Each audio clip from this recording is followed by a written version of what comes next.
To the ancients, the movement of the stars in the sky was a mystery. And things would happen from time to time that came completely unexpected. Bright lights would appear and they would move across the sky. Or occasionally, the light that always shone became obscured for reasons completely unknown. And there is many stories of how such eclipses in the sky attracted people's attention, even one of the narratives being that it changed the course of a war. And now we have forecasts well in advance, and there are signs on the highway that say, come early and leave late, eclipse planned.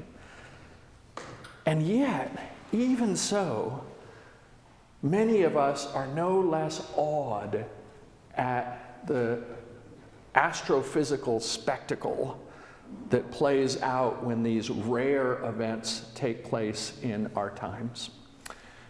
And whether or not we believe that such events in the heavens are signs of the pleasure or displeasure of the divine, people still travel great lengths in order to be in a position to view these spectacles that they call spiritual.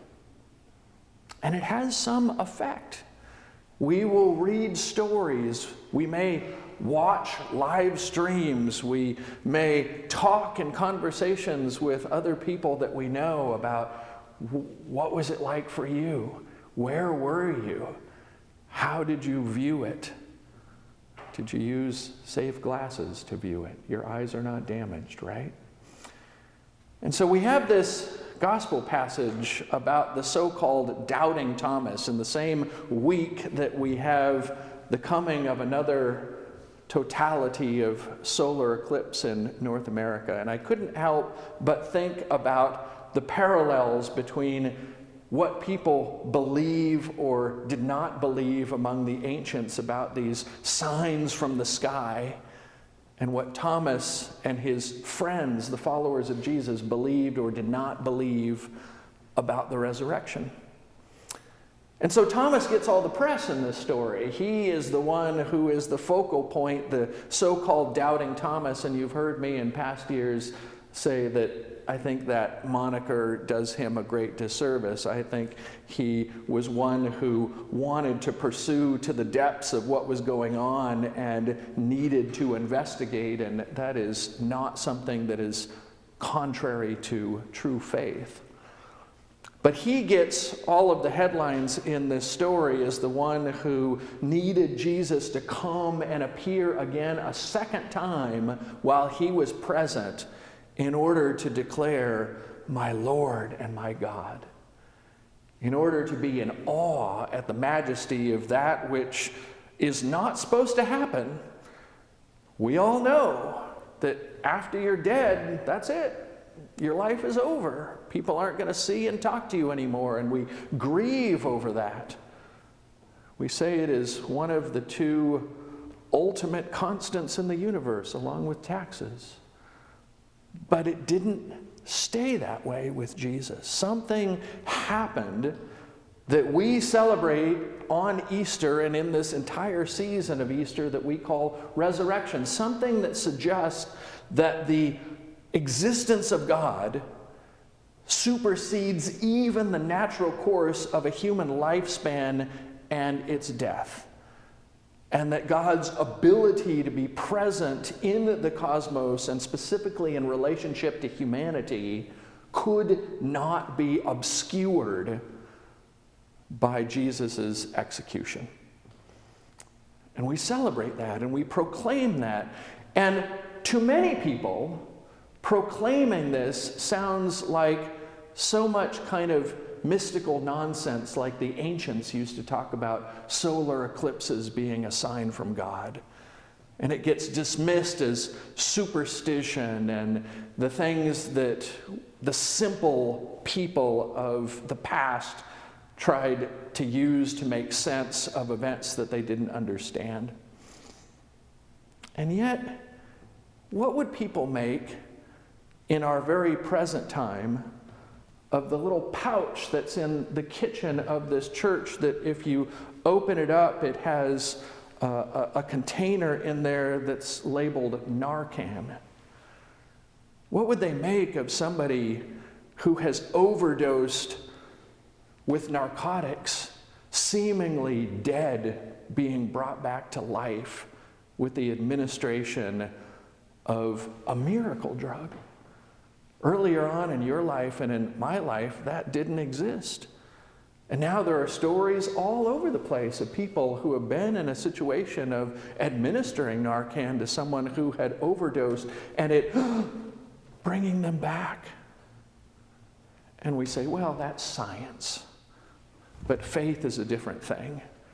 And science you can prove, and science you can be empirical about, and science you can study the planetary motion and astrophysics, and we're not as simple as the ancients anymore. And as a matter of fact, now we can forecast millennia ahead of time when the next eclipse is going to be, and it doesn't take us by surprise, and it doesn't cause people to quake in fear that something is shaking the foundations of the earth.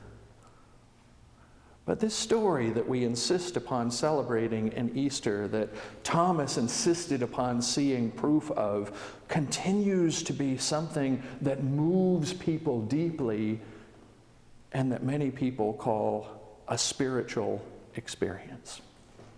And so is there really so much difference between the ways that over the millennia people have come to understand and to view astrophysical events and the ways that people have come to understand and view the events of God's presence in the world in relationship with human beings?